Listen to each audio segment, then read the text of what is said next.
an RE person.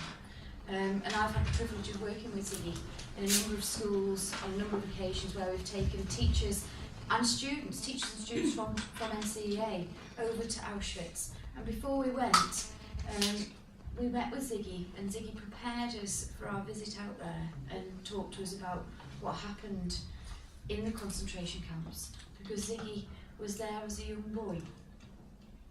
So Ziggy's come to talk to us today about his experiences and what it means, and what occasions like this mean, the commemoration of the Holocaust. So, over to you, Ziggy. I was born in Poland, in a city called Łódź, which was the second largest city of Poland. And you notice I said was, because now it isn't, because so many people were killed there during the war, especially Jewish people, that it became the third largest city. Anyway, I'm always asked why I bother to do it, while I still go around schools and colleges, even prisons, universities, and so on, and speak to young people about it, because I feel it's very, very important that young people should know what happened because of hatred, prejudice, racism, and it's still happening, unfortunately. Like I said before, the other lot of young people, there's very little we can do about the past, but we can do a hell of a lot about the future. We must not let it be forgotten. And now it's the 70 years of the Holocaust Memorial Day coming up next week. And the problem is that it's the 70 years, the 80 years will be celebrated, you know. There won't be many. There may be one or two survivors still around. I'm one of the young ones, and I'm 85 years old, so you can imagine. So, this is the reason I speak to young people. Because after all, you're the most important people. You are our future, so you should know. And people always say to me, but how can you remember you were 5 years old when you start your story? Well, the question shouldn't be how I can remember. How can I forget?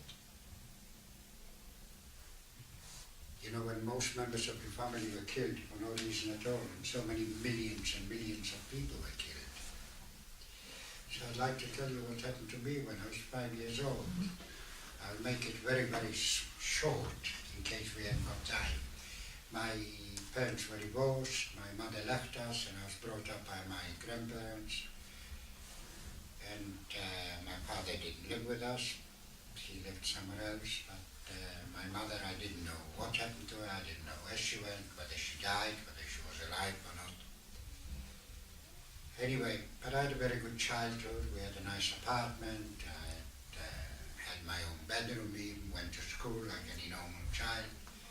So everything went well till I was about 9 years old. When 9 years old, my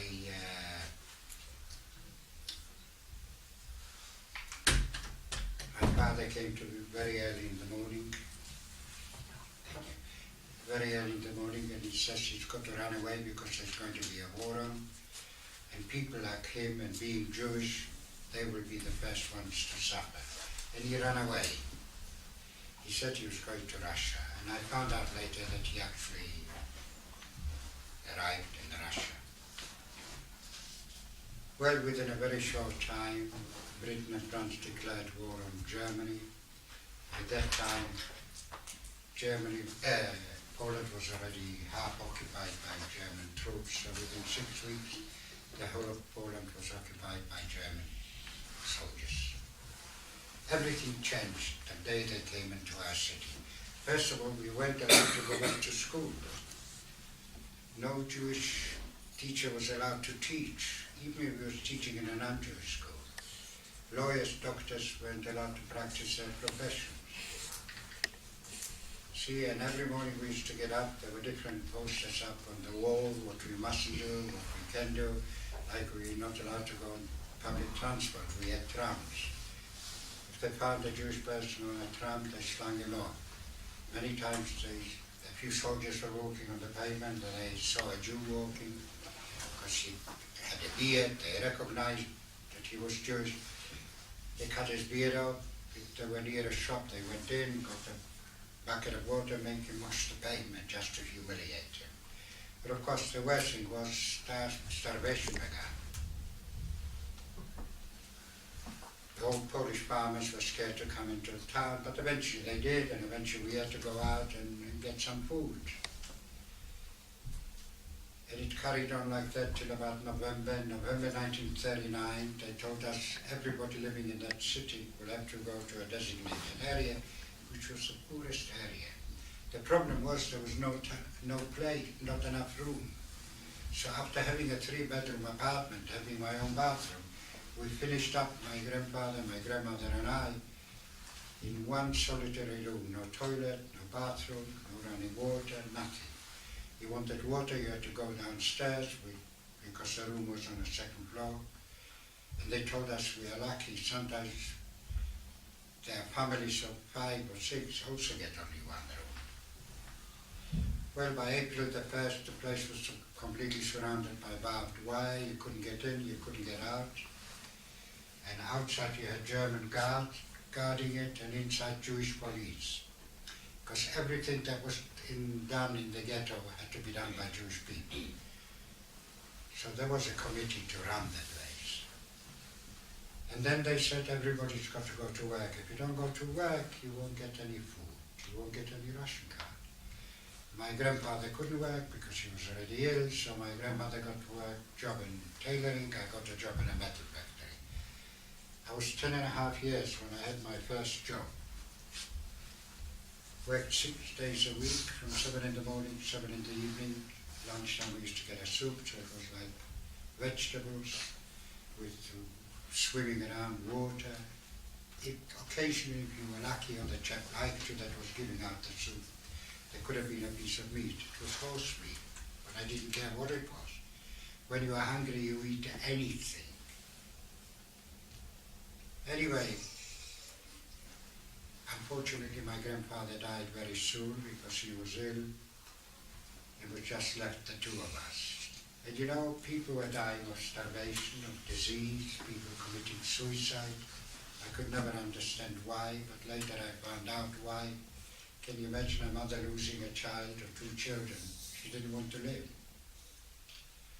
Anyway, things were not getting better, things were getting worse all the time. Eventually in 1942, they wanted about 70,000 people to go to work in Germany.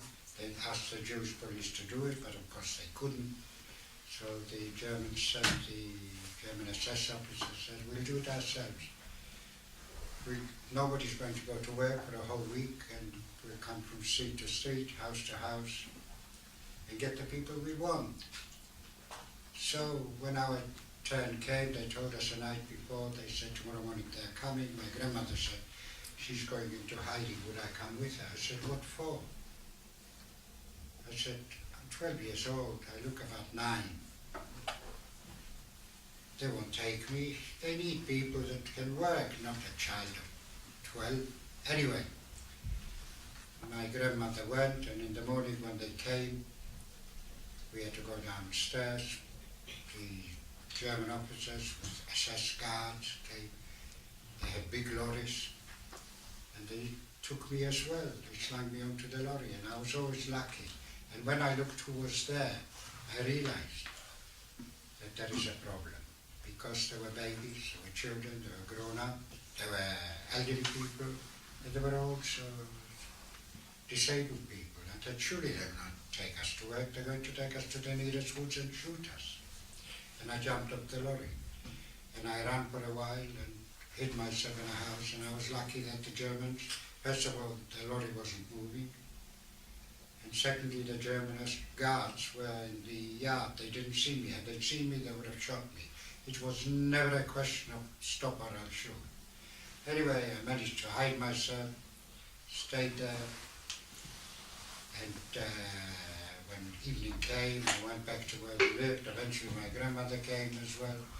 A few days later, we all went to work, back to work. And we worked there till 1944. and more people were dying. And I always used to ask my grandmother, why can't we get a bigger place, at least a place with a toilet, if it's, never mind a bathroom. She said, no, there isn't, because for a simple reason, they were bringing in people from other places. You know, they brought people from Germany, Jews that lived there. They brought them into our ghetto. Anyway, it was carrying on like that till 1944. 1944, they said they've got to liquidate the place because the Russians are getting near. So,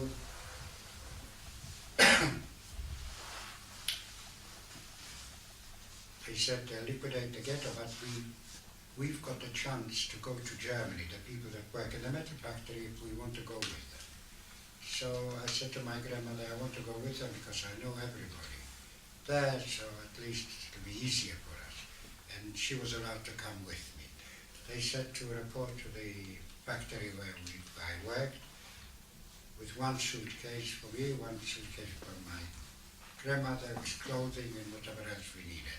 They said, we're going to Germany, we get more things, more food, more everything, clothing and so on. So they said they let us know when. So they said within a few days. So about 3 days later they came for us. They told us to report to the railway station. We arrived at the railway station, the building. I said to my grandmother, I can't see any trains. They said they're standing in front of you. I said there are cattle tracks, not trains.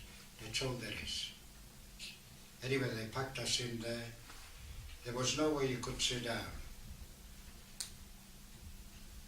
You know, we had to stand because there was no room. There were so many people in there. And not so long ago I was talking about it to my friends and even my two daughters, and I said, do you know, something has been bothering me all through my life, and I can't get rid of it. They said, what is it? What did you do? I said, I did nothing. But how can a boy of 14 hope people should die so he'll have room where to sit down? What has become of me? I was completely dehumanized. I didn't care about anything or anybody. Anyway, we traveled for a few days, and every day they used to take out dead bodies, and after a few days I had where to sit down because so many people died of starvation, or maybe they had disease or heart failure or whatever, suffocation and so on. Anyway, we traveled for about 7 days altogether. One early morning, through the slits of the truck, I saw the word Auschwitz. I didn't know what it meant. Underneath it said Auschwitz, and somebody said, oh, that's a Polish. It's a little city near Krakow. Anyway, they opened the shutters. They told us to leave all those suitcases because they're taking everybody to the showers. We had to jump off, of course, and you can imagine disabled people, old people, children, babies, jumping off a truck. You know, if we were slow, we got beaten, but beating never worried us because, you know, you get beaten, the pain goes away eventually. Starvation was the problem. Anyway, we were one of the few transport arriving to Auschwitz-Birkenau that was a named list. They called it our names list. Names, we put it to one, we went to one side. But there were other people on the train. They had to go through a selection. So they pointed people around through it, and they told right, left, right, left, right, left. All the people that went to the right were children, disabled people, old people, and also women holding children and babies in their arms. Just the German SS guards came over to the women and asked them to put the baby down or the child and go to the other side. But the mother wouldn't do it. They tried to rip that baby out of her arms. They didn't succeed. They shot the baby. Anyway, when it was finished, they marched him to the showers. The only problem is there weren't showers. They put him in that room. They shut those doors. Within the German SS guard went on the back of the building. There was an opening there, threw some Cyclone B gas in there. Within 20 minutes, everybody in that room was dead. Within 1 hour of driving to Auschwitz-Birkenau, those people were dead. And I cannot understand, and I always keep asking myself that question. How can a human being do that during the day? And they killing babies, killing children. And in the evening to sit down with his wife and children and having his dinner and listen to music. What kind of people were they? And you would think I'm talking about thugs or hooligans. There were doctors, there were lawyers, engineers, accountants that were doing it. And people always say to me, but how come they had their families there? Some of the officers did. Even the commandant, the chief of the camp, his house was about 10 meters away from a gas chamber where they were killing people. Anyway, us, they did go to the showers. They shaved everybody, wherever you got hair, they were shaved. Then we went through the showers and disinfected. We were hoping to get our clothes back. We didn't. Maybe some of you read the book or saw the film, The Boy in Striped Pyjamas. That's what I got. A pair of clogs and those striped pyjamas.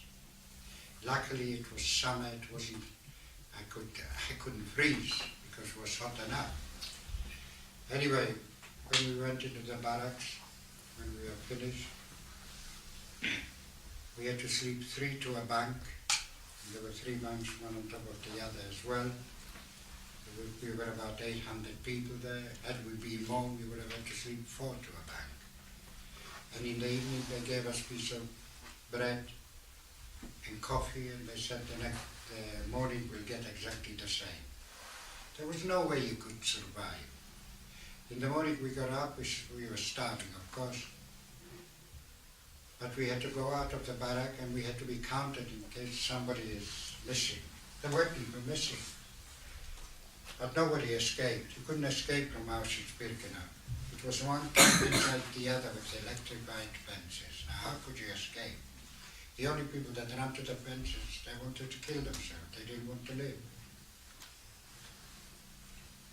You know, so, but there were people missing. So they went inside and they found the people. They were lying there either dead in the bank or they were that ill they couldn't get off. So they took out the people that were still alive and they said they're taking them to hospital. The only problem was, we found out later, there wasn't such a thing as a hospital in Birkenau. The only hospital they had is for Dr. Mengele to committed crimes, cutting babies up, doing operation on babies, throwing a baby into ice cold water to see how long that baby will live. And this is doctors doing it. A doctor that swore to save lives, not to kill. Anyway, when it was finished, they gave us a piece of bread, black coffee. Luckily, we only stayed there a few weeks. Had we stayed longer, we would not survive, because Auschwitz-Birkenau was not a place that they kept people staying there. Either they sent you to another place to work, or they sent you to the gas chamber, they killed you.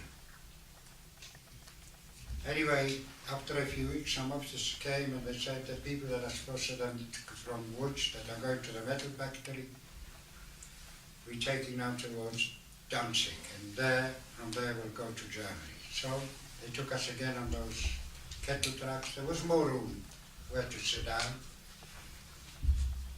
Eventually we arrived in a place called Stutthof, which was a concentration camp, but there was another problem there. It was the weather, because it was already November, and there it gets very, very cold in November. Can you imagine? Clogs, no socks, just those jackets and trousers, the pyjamas, as they called them. But there was no choice. There's nothing we could do. There was no way of escaping. And where would I go if I would have escaped? Anyway, the only way to keep warm there was we huddled together, a few hundred of us. And eventually, after a certain time, you know, that people from inside went out so that the others could get warm. I went out from one side, got into the other side. I didn't care about anybody. All I wanted was to live. You know, and this was the only place that I was in that I thought I was going to die. I never thought I was going to die before. But in this place, I said to my friends, I won't survive here. And one day some officers came and they said they want 20 boys to go and work in a labor camp. I volunteered like all the others. They said they'd come a few days later to pick us up. So the grown-ups said, why did you volunteer? They're going to kill you. I said, so be it. I'm going to die anyway. So you never know, maybe it's going to be better. Anyway, they came after a few days and they took us on ordinary trains, not on cattle trucks. And they took us to a camp. There were only 1,500 people there, and we worked on the railway line.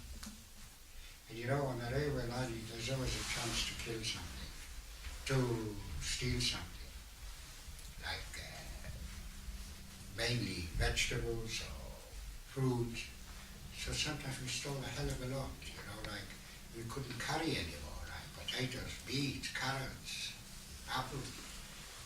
We used to take it back to where we stayed, where in the barracks where we slept. There was no facilities to cook or anything. We had to draw. Sometimes I ate so much I couldn't swallow anymore. So I thought a piece of bread I'll eat for tomorrow morning. I couldn't fall asleep till I finished that piece of bread. Because in my mind I was still hungry. Anyway, one day 5 boys stole some tobacco or cigarettes, I'm not sure. And they were caught, not the boys that came with me, the 20 of us. They were put in an isolation room and they said they let them out in a week. When the week was up, they told us to come to a square and they brought those boys as well. And we saw what's going to happen. There were gallows, ropes hanging down, stools underneath. They marched those boys out, put their ropes around their neck. And the German officer started reading out, prisoner so-and-so is going to be hung because of. They couldn't finish the sentence. Those boys jumped up to their death. And you know, whenever I talk about it, whenever I think about it, I see 5 young men, maybe 20-year-old, you know, stealing some cigarettes. So, and for that they're hanging them. I'll never forget that. Anyway, after a while we went back to work. We worked there for another few weeks, and every now and then they used to come again. We'll have to take it somewhere else because the Russians are getting near. So they took us to another camp called Bushgraben. I don't know whether it was Poland or Germany. It's a German name, but they could have changed it from a Polish name, so that's why we never knew. Anyway, there we thought we were as near to the Russian front as we were before. We were there was a bigger problem for me because I was ill, I didn't know what it was, and I needed medication. There was no such a thing as medication. One day somebody said, look, there are no German guards. So the youngsters wanted to run towards the Russians. The grown-ups said, don't go, because they won't know who you are. They'll shoot you. Anyway, they said, tomorrow morning the Russians will be here, go to sleep. So we went to sleep, we woke up in the morning expecting the Russians to be there. We didn't. Again, German guards, SS guards, with luxury coaches, you know. They didn't have petrol for their own soldiers, but they had for us. Anyway, they said they'd take us to Danzig, which is very near the German border. From there you go to a Polish port called Gdynia. You'll have to walk there. I looked at my friends, it'll be a problem. I said, oh, you'll make it. Anyway, we went on the buses, then we started to walk. My friends helped me, and I needed water badly. I was very, very ill. And friends of mine scooped up some snow that was still on the ground, because it was sort of end of April or beginning of May. So, and in Poland, you know, the snow accumulated so much they couldn't get rid of it, so it was like mountains of snow there. Anyway, I took that snow and this was my water I drank. And we walked, eventually we arrived at that port, didn't see any boats, but we saw barges. So they slung me in the barges, and I was always lucky, and I thought this time I'm lucky, I was lucky again. And people say to me, how could you be lucky? You had a killer disease, you know, and how could you be lucky? I said, very simple. Had I not been ill, I might have climbed up on deck and drank some water. It would have been seawater, which would have killed me. Anyway, we travelled and travelled. One early evening, we had some prisoners of war on their barges as well. They were Danish and Norwegian, and they were better off than us because they used to get parcels from home, from Red Cross and so on.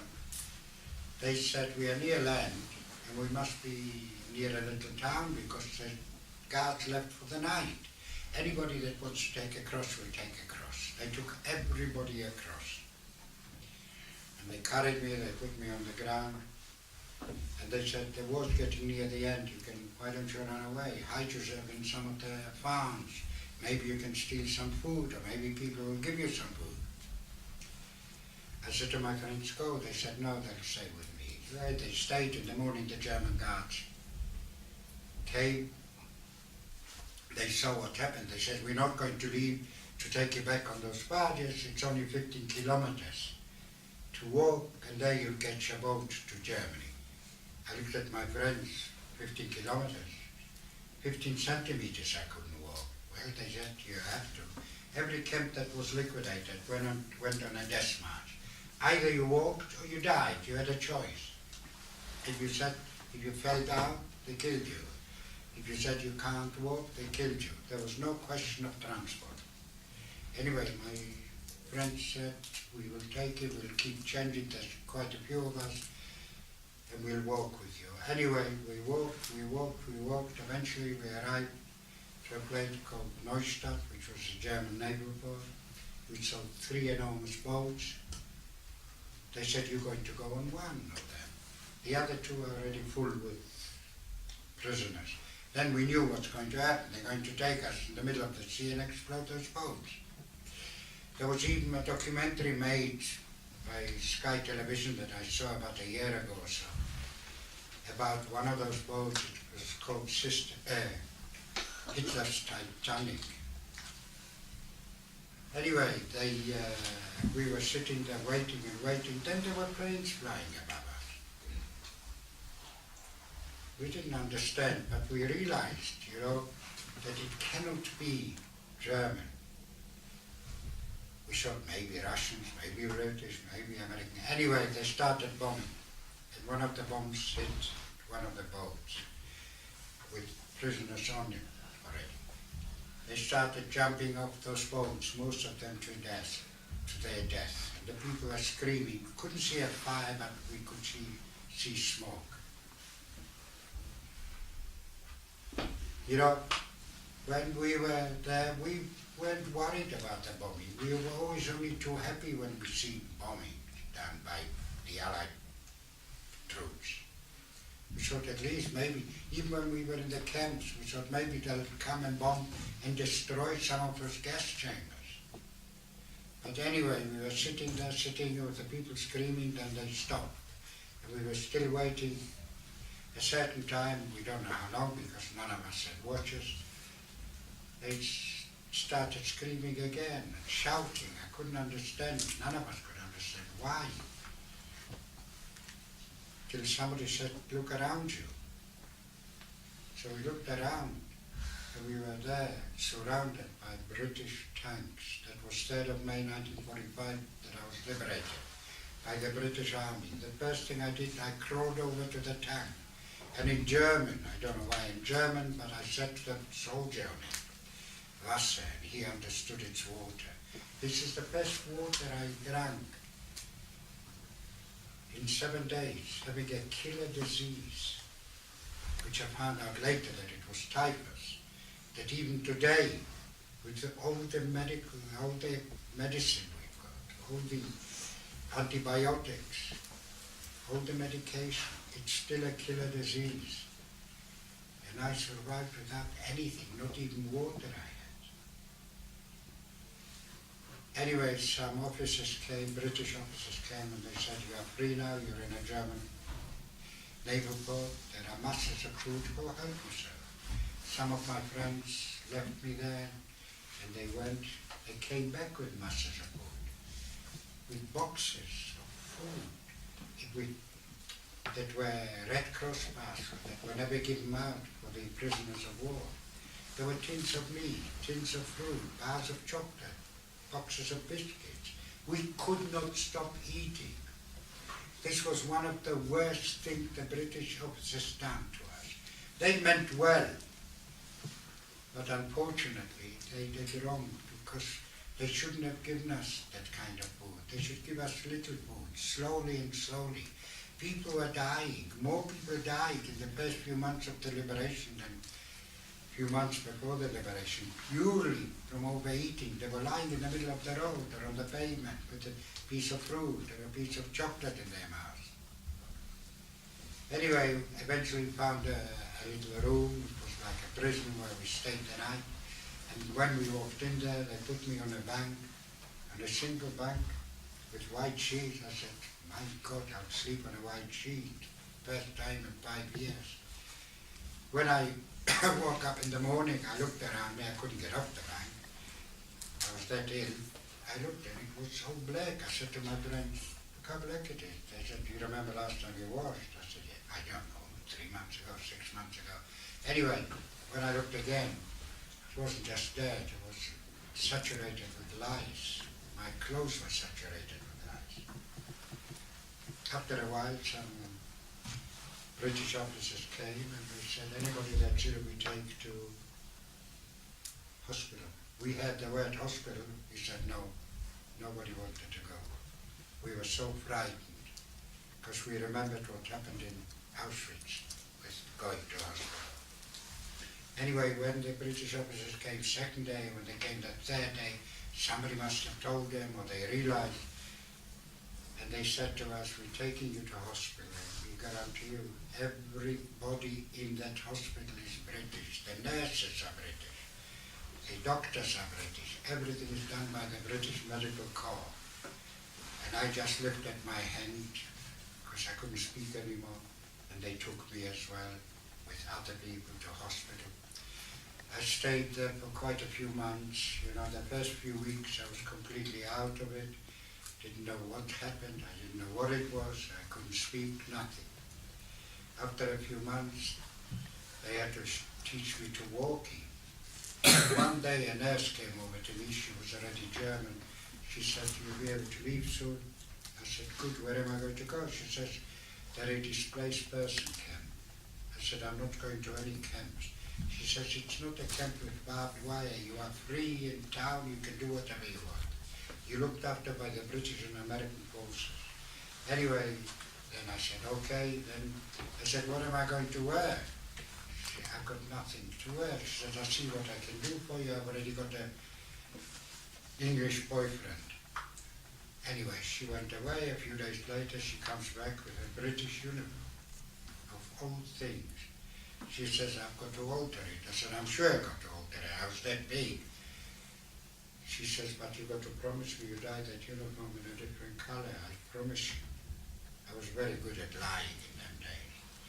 You know, so a few days later, she comes back with a shirt and socks and underwear, everything, shoes, and the British uniform. She said, try it on. I tried it on. It was fitted me. She says, do you remember what you said about dyeing it? I said, yes. Some friends of mine came to pick me up. They saw me in the uniform. I said, yes, but I got to dye that uniform in a different color. So they said, when are you going to do it? I said, first they'll have to shoot me. I will not dye that uniform in another color. I will be wearing it. And I've even got a photograph here with me wearing it. I will be wearing a British uniform. And I did, and I was walking in a German city. But I kept on being arrested by the military police. at the British military police. They saw a little thing walking about. They said, what's that? Came over to me, started speaking to me. I couldn't understand. Anyway, I never died that year. Eventually, we went to a children's home, and then we heard that the British government and the Swedish government is allowing 1,000 children to come to their countries. You could also go to Palestine, and people said, one wanted Britain, one wanted Sweden, one wanted Palestine. When it came my term, I said, I'm not going to Sweden, and I'm not going to Britain, I'm going to Palestine. I'll be with my own people, I'll be able to speak the language. Much did I know they don't speak Yiddish, which is Jewish. They speak Hebrew or Arabic then. Anyway, the kids that decided to go to England arrived in August 1945. We had to wait, those that wanted to go to Palestine.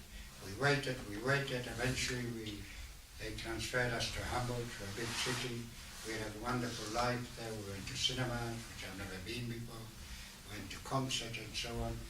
Unfortunately, I got ill again and I had to go to a hospital to have an operation. And when I came out, when I was ready to leave, some friends of mine came and gave me a letter. I opened the letter, it's written in Polish by a woman. She says she used to live in Poland, same city as me. She had a son with the same name as me, but the age different. There was an age difference between the sons and the one on the list, Red Cross list. But she said she remembered when her son was about 3 years old, he burned himself on his left wrist.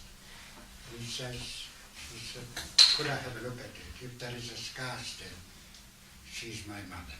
And I had a look, and I looked at my two friends, and I said, you know, for 11 or 12 years I thought my mother was dead. She's not dead, she's alive, living in London, England. And I read on, she wants me to come there. I look at my friends, I said, I'm not going there. I'm not going to England to be with that lady. She might be my mother, but she's a stranger to me.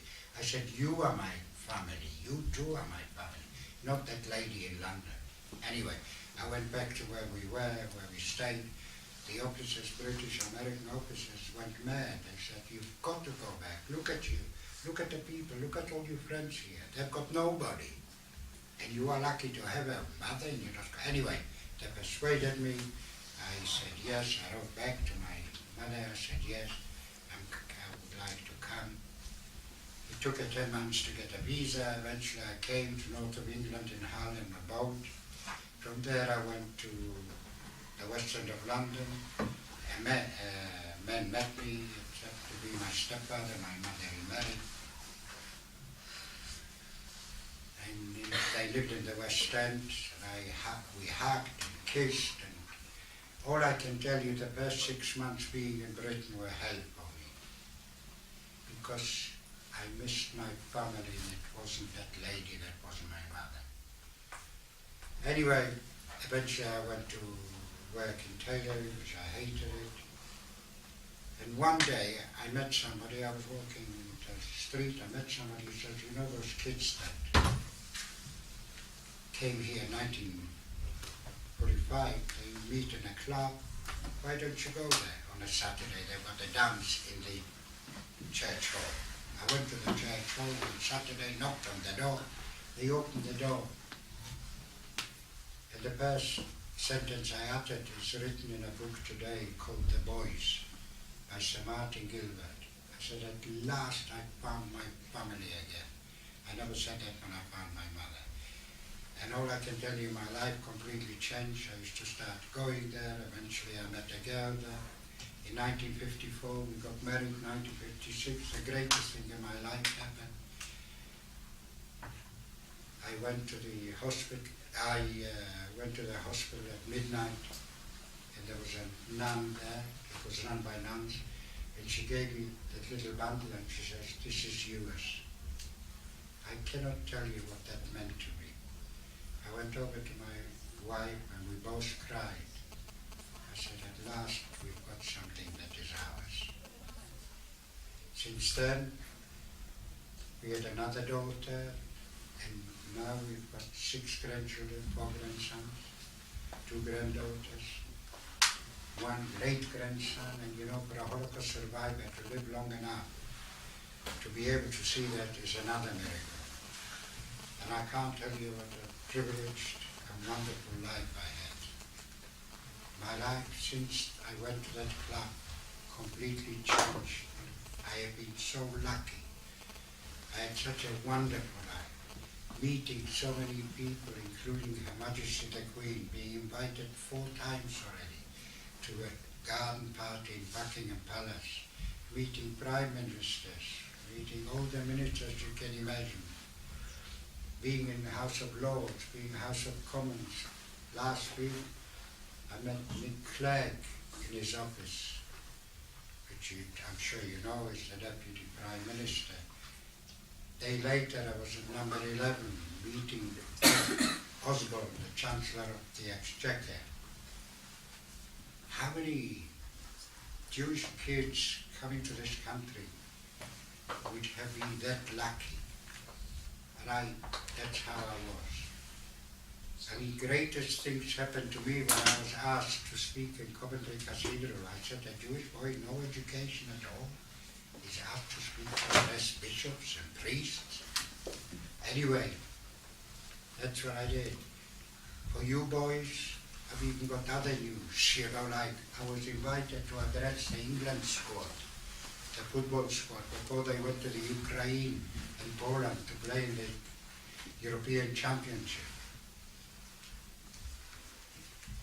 But to me the most important thing is not all that, it's speak to you people, to you young people. Because I want you to know, because people come to me and they say to me, we know 6 million Jews were killed, 1.5 million of them were children. But I said, I know that. But what about the other people? It wasn't just the Jews. What about the gypsies of Europe, the Romans? 50% of them were killed, like the Jews. Over 1 million Poles, French, Dutch, even German people were killed. If you didn't agree with Hitler, if a man wouldn't join the army, he was shot. So it wasn't just. It's whole people of Europe were slaughtered, and of course outside Europe, because there was a war going on. But the Jews and the Gypsies were killed because for what they were, not for what they did. This was the difference. And that is my reason, my friends, why I speak to you. And you know, people say to me, have you got regrets? Of course I've got regrets. My grandmother, the one that brought me up, I found out she died the day of the liberation of Theresienstadt, which was a German concentration camp in Czechoslovakia. I would have liked to have had her at least once to put my arm around her and say, Grandma, thank you for bringing me up. Whatever I am, I owe to you. And of course my father. I know he came back to Poland still during the war, and he was in the Warsaw ghetto. He couldn't come to where I was. So either he died there or he died in another extermination camp, because there were other extermination camps, not only Auschwitz-Birkenau. You had Helmer, Majdanek, Treblinka, Sobibor. But, like I said, had a wonderful life. So, to you young people, I can say only one thing. Please, whatever you do not hate. Hate will ruin your life. You will hate everybody, including yourself. You won't have a life. So don't hate. Why? Because we look different, we speak a different language, we're all the same. We're all human beings. Doesn't matter what nationality or religion you are. We are all human beings first. So do not hate and do not give up. If you fail an exam, so you take it again. If you want to get there, you will get there. Thank you very much for listening to me. You're a lovely audience, as usual. I'm sure you're concentrated, and I'm sure you want to ask me some questions. I'll be only too willing to answer. Thank you very much.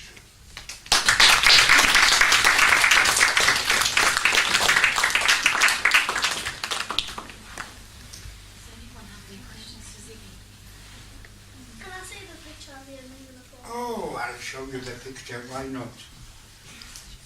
Because I'm glad that I found those pictures. Oh, because I thought people would believe me, you know.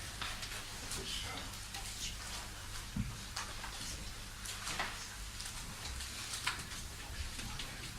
I'm sure you know that was golden brown. Ah.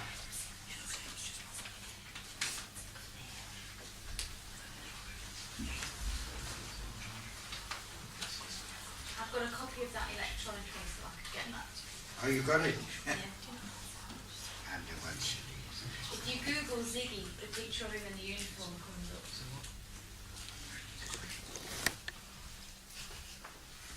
You might even know some of those, one of those ladies here. Well, if I get it back, yes. You know that lady? The Queen is right. You might not know who that is. The ex-Prime Minister Gordon Brown. You've drawn it? Yeah.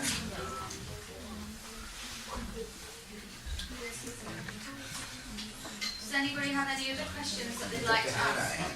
Oh, Ziggy? Anybody else wants to ask me? Yes. Guys? Yes. Superman? Is the gas chamber where everybody goes to take a shower, but then gas comes in and kills you? Could you repeat the question to me? Was the gas chamber where people were told that they were going to have a shower, but actually that's where they were killed?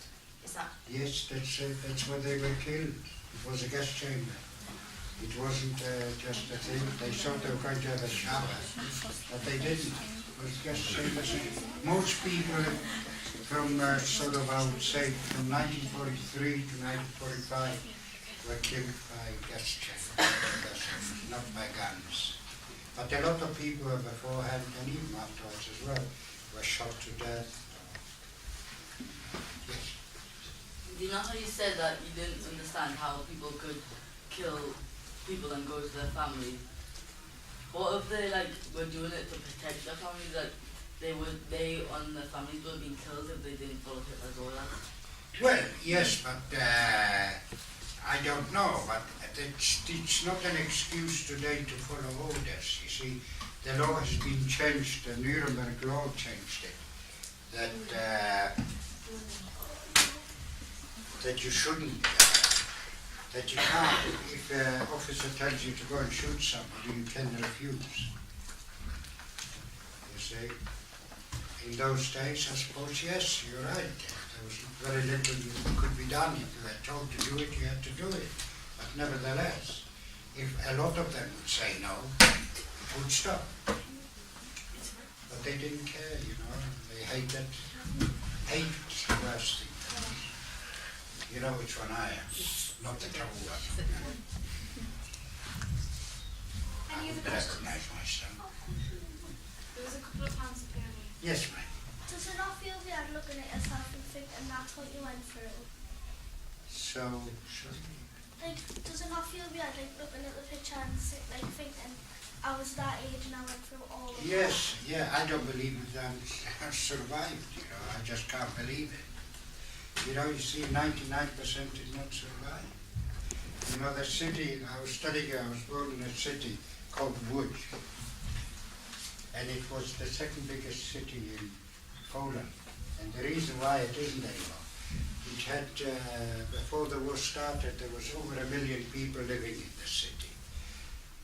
260,000 were Jews. Because Poland, which is almost the same amount as Great Britain has got today, and this is just one city. Poland itself had almost 10% of the population was Jewish. Over 3 million people were Jewish in Poland. You see, and when I went back to Poland the first time, quite a few years ago, and I asked somebody, tell me how many Jews are living now?